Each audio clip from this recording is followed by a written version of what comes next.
Dear students, Assalamu alaikum. It's my second lecture for F.Sc. part 2. The chapter is S and P block elements, and the topic is periodic physical and atomic properties of period 3. We know that periods are the horizontal rows in the periodic table, and period 3 is a short period, and it contains the elements, 8 elements from sodium, atomic number 11, magnesium, atomic number 12, aluminium, atomic number 13, silicon, atomic number 14, phosphorus, atomic number 15, sulfur, atomic number 16, chlorine, atomic number 17, to argon, atomic number 18. We study the following properties of the group. First property is electronic configuration.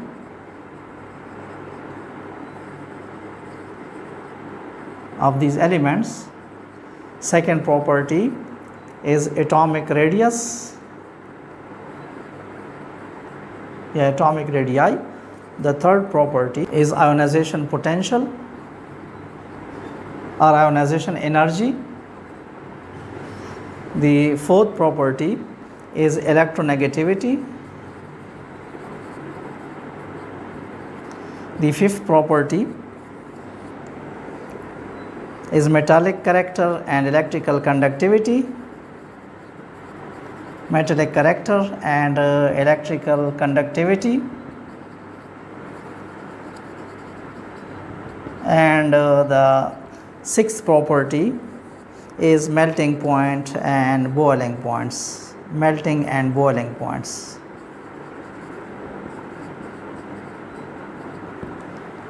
Melting and boiling points. We study the first property, which is electronic configuration.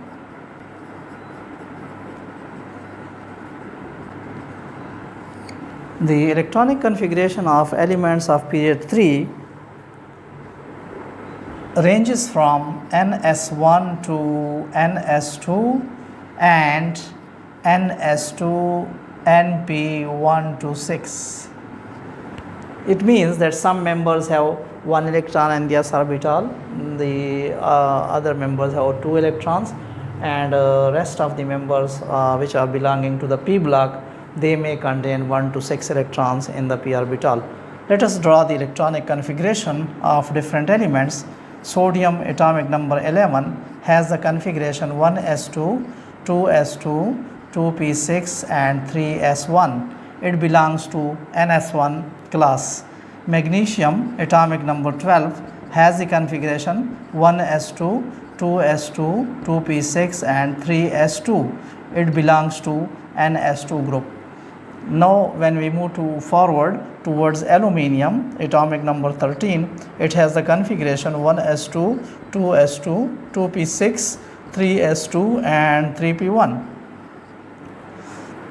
Silicon atomic number 14 has the configuration 1s2, 2s2, 2p6, 3s2, 3p2 and so on. When we move towards argon, where the p orbital is completely filled, and we have 1s2, 2s2, 2p6, 3s2 and 3p6.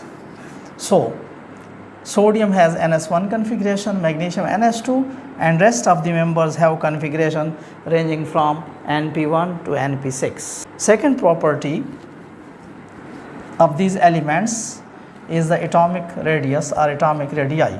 Second property of elements is atomic radius. According to classical theory, atomic radius may be defined as the distance between nucleus and the valence electron of an atom. Let us suppose it is the valence electron. Here we have the nucleus. The distance between nucleus and valence electron was called atomic radius. But according to modern concept, when the electron has a dual nature, it is a particle as well as it behave as wave. When it revolves around the nucleus, it forms an electronic cloud, or it forms a wave like structure. Here we have the nucleus and it is the electronic cloud around the nucleus, and this electronic cloud extends from nucleus to infinity. In this electronic cloud, we cannot exactly locate electron, we cannot find out the exact position of electron, therefore we are unable to find the distance between nucleus and electron, and we are unable to find the atomic radius. In such a case, according to modern concept, if two similar atoms A and A having electronic clouds in the form of wave, they are brought closer and they are in close contact with each other, we find the distance between them, and this distance is divided by 2. According to modern theory, atomic radius is 1/2 of the bond length, 1/2 of the distance between two similar atoms in close contact.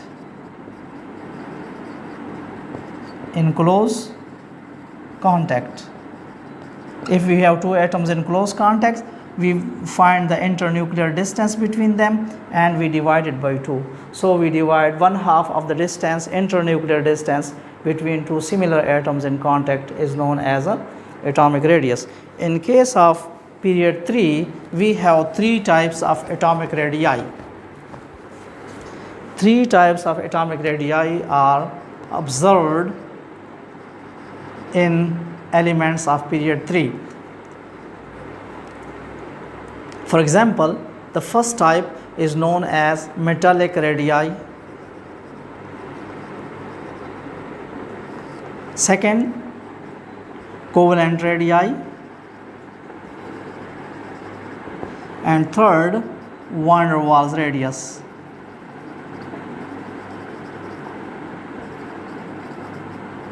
Metallic radii are shown by metals like sodium, magnesium and aluminium, and it may be defined as, if we have a close packing arrangement of metal atoms, we have a metal atom where we have another metal atom, and these atoms are closely packed together.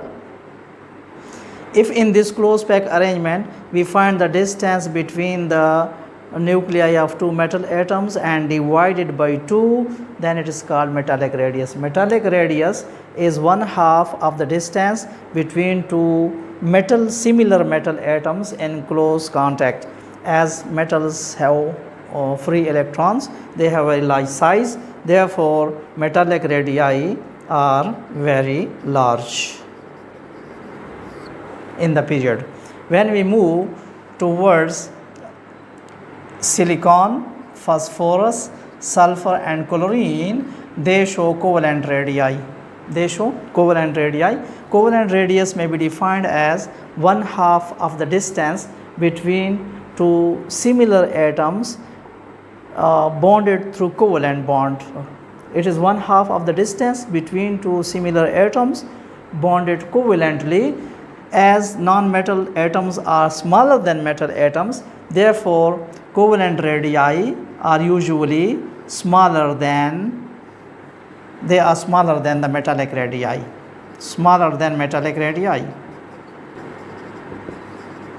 Therefore, when we move from metallic radii to covalent radii, the atomic radii decrease. Now we come to van der Waals radius. Van der Waals radius is shown by argon.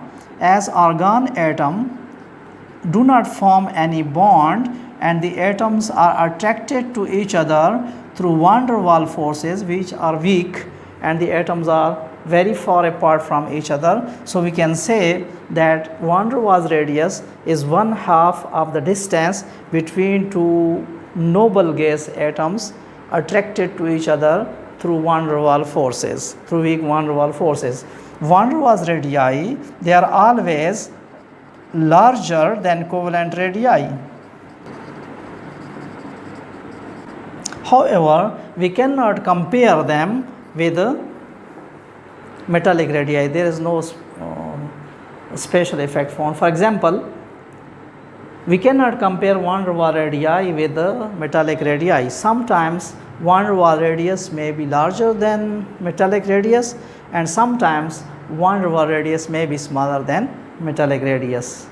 The third property of these elements of period 3 is called ionization energy or ionization potential.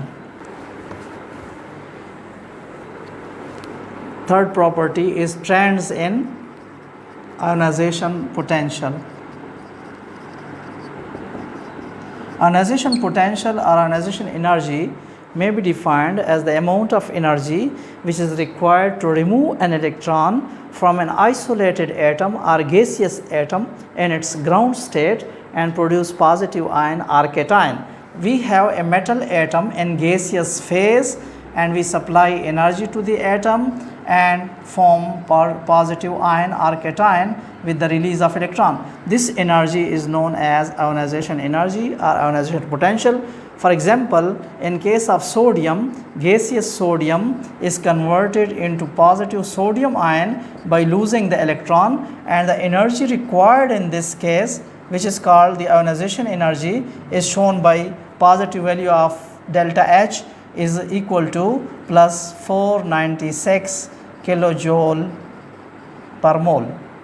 Now, ionization energy depends upon several factors.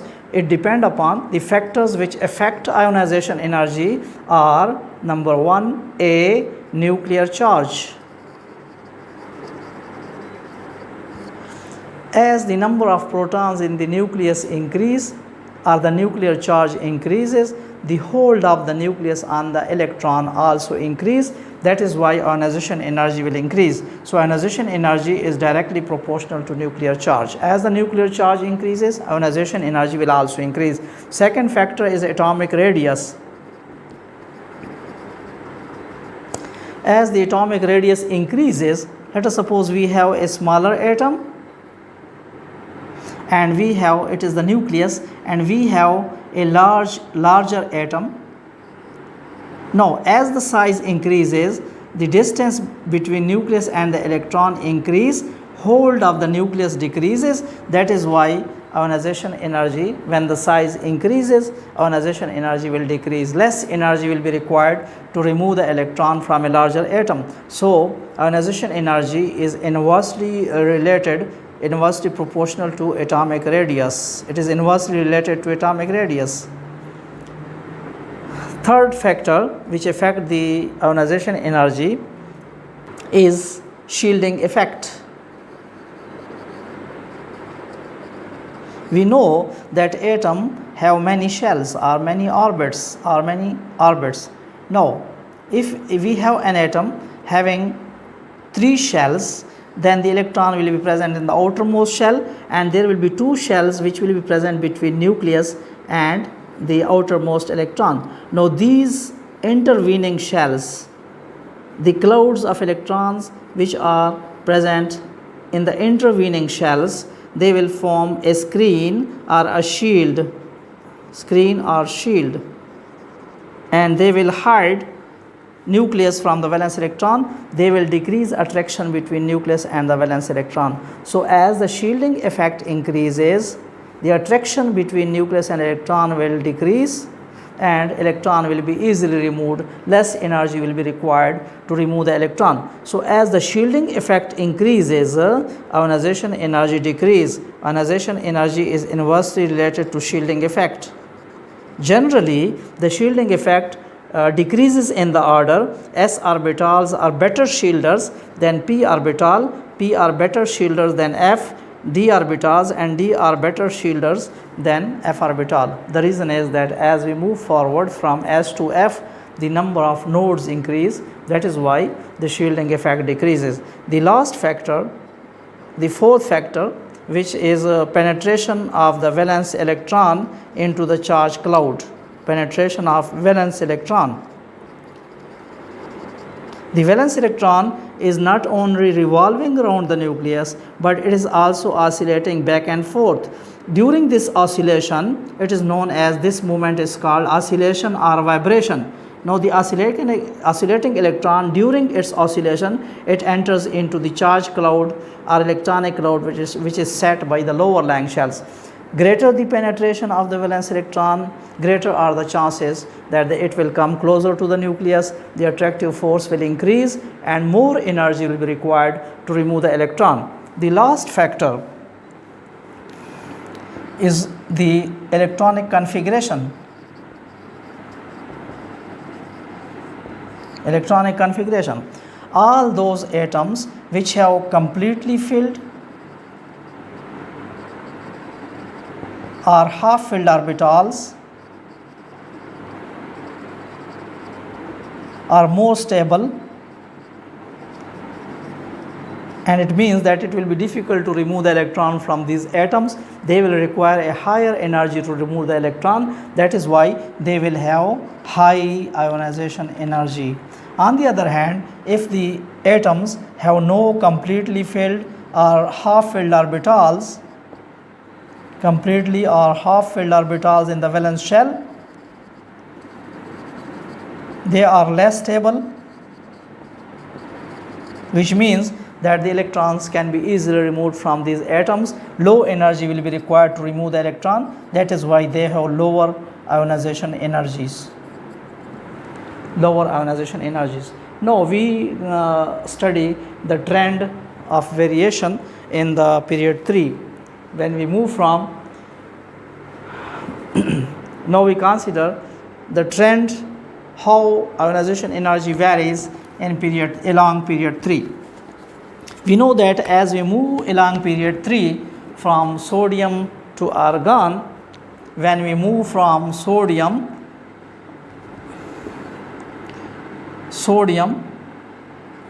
to argon along the period, nuclear charge increases, number of protons in the nucleus increase, which is shown by atomic number, and secondly atomic radius decrease.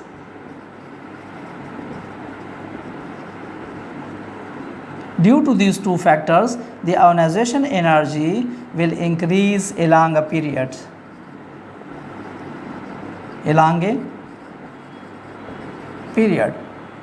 For example,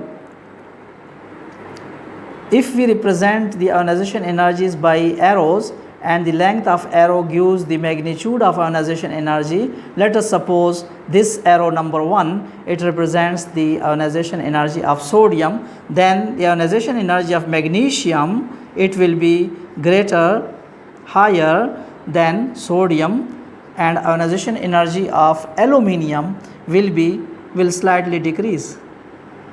The trend is as shown. It is the arrow for aluminium. Then we move towards silicon.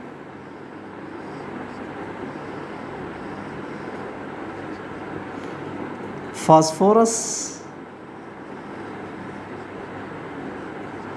sulfur,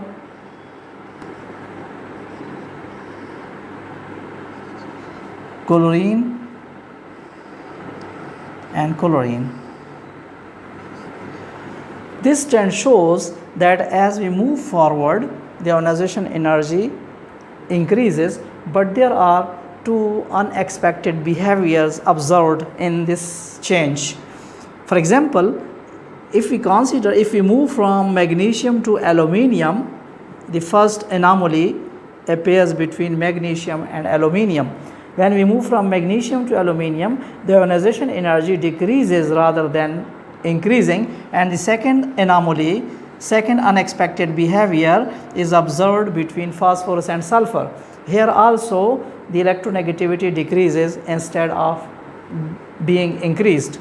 No, there are two reasons for this unexpected behavior. First, we consider the case of magnesium and aluminium.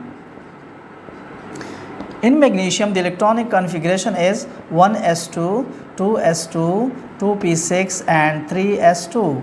In this case, in case of magnesium, we will remove the electron from s orbital. S orbitals are spherical, they are closer to the nucleus, and the nuclear grip on the electron is very strong. That is why it will be difficult to remove the electron from shorter s orbital. Here we are removing the electron from shorter s orbital. It will be difficult to remove due to greater nuclear hold, and ionization energy will be high. Now we consider the configuration of aluminium: 1s2, 2s2, 2p6, 3s2 and 3p1. In this case, we remove the electron from longer p orbital. P orbitals are dumbbell shaped. They are longer in size, and as a result the electron is lying slightly away from the nucleus. The nuclear grip is less, that is why less energy will be required to remove the electron from p orbital. So this unexpected behavior is due to the change in orbitals in which the electrons are present. Second anomaly is observed between phosphorus and sulfur. Phosphorus atomic number 15 and sulfur atomic number 16. If we draw the configuration of phosphorus, we have 1s2, 2s2, 2p6, 3s2 and 3p3. In this case, s orbital is completely filled and p orbital is half filled. So it has very stable configuration.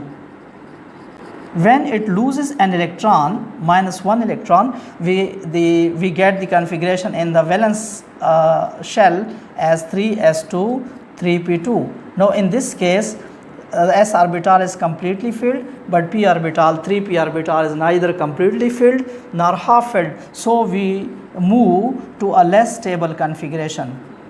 Thus, the removal of electron from phosphorus takes it from greater stability to lesser stability, which is not the natural tendency of systems. That is why it does not want to become unstable, and it requires very high energy to remove the electron. It is reluctant to lose the electron because the loss of electron takes it from more stability to less stability. In case of sulfur, the electronic configuration is 1s2, 2s2, 2p6, 3s2 and 3p4. In this case, 3s orbital is filled, but 3p orbital is neither half filled nor completely filled, so it has a less stable configuration.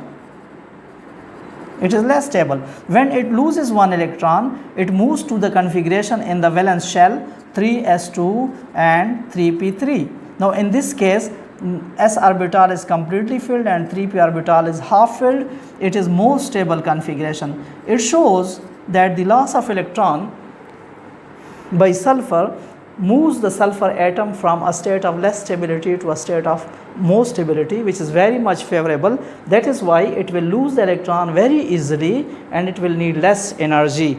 It will require less energy and ionization energy will be low. The fourth periodic property of period 3 elements is electronegativity. Fourth periodic property is electronegativity of the elements. Fourth, electronegativity. Let us suppose we have a bond, covalent bond between two atoms A and B, and this shared electron pair is present between A and B. Both the atoms, they pull the electron pair towards them. A is pulling the electron pair as well as B is pulling the electron pair. The relative strength, a relative force by which an atom attracts the shared electron pair towards itself in a covalent bond is known as electronegativity. Electronegativity is the ability of an atom to attract the shared electron pair towards itself in a covalent bond. Now, electronegativity also depends upon the nuclear charge. Electronegativity is directly proportional to nuclear charge. Greater the number of protons in the nucleus of an atom, greater will be the pulling power of the atom. Thus, electronegativity is directly proportional to nuclear charge, but electronegativity is inversely related to atomic radius. As the atomic radius increases, electronegativity decreases. We know that in period 3, when we move from sodium to argon, the general trend is sodium to chlorine. The general trend is increase in nuclear charge and decrease in atomic radius. Decrease in atomic radii. Thus, the electronegativity of the atoms will increase as we move from sodium to chlorine. We have not included argon. We are not considering argon because argon does not form any bond. It is not involved in sharing, so we cannot detect, we cannot guess its pulling power. The fifth property of period 3 is metallic character and electrical conductivity. Metallic character and electrical conductivity. We define metals as substances which have free electrons, which have loosely bonded electrons. If an atom has bound electrons, it may be non-metal. But if an atom has loosely bound electrons, free electrons, it will be called metal. No, generally, when we move from sodium, magnesium, aluminium, silicon, phosphorus, sulfur, chlorine, when we move along period 3, atomic radius decreases. Atomic radii decrease. Now we have a very large atom at this end and a smaller atom at the other end. Now in this case, when we move along the period, the grip of the nucleus increases. Now on left hand side we have atoms which have loosely bound electrons, or they have free electrons. That is why sodium, magnesium and aluminium, they are metals. They show metallic character. They are metals and they are good conductors of electricity. However, when we move from sodium to magnesium to aluminium, the electrical conductivity increases because the number of electrons, free electrons, are increasing. When we move towards silicon, silicon show both the properties of metals and non-metals. It is known as metallide, and it is a semiconductor of electricity. Semiconductors are those substances whose conducting powers lie between conductors and insulators. Phosphorus, sulfur and chlorine, they are non-metals, and argon as well. They are non-metallic in nature and they are non-conductors of electricity. The last property of period 3 is melting point and boiling point. Melting points and boiling points. The last property is melting point and boiling points. Generally, we know that we have metals on the left hand side of the periodic table, such as sodium, magnesium, aluminium. In the middle, we have a metallide, and as we move forward, we move towards phosphorus, sulfur and chlorine, which are non-metals. Metals are very hard, they have very high melting point and boiling points. The melting point and boiling points of these elements increase up to silicon. Why they are increasing? The reason is that as we move forward, the size of atoms decrease. Sodium atoms are large, magnesium atoms are comparatively smaller, and aluminium is very much smaller.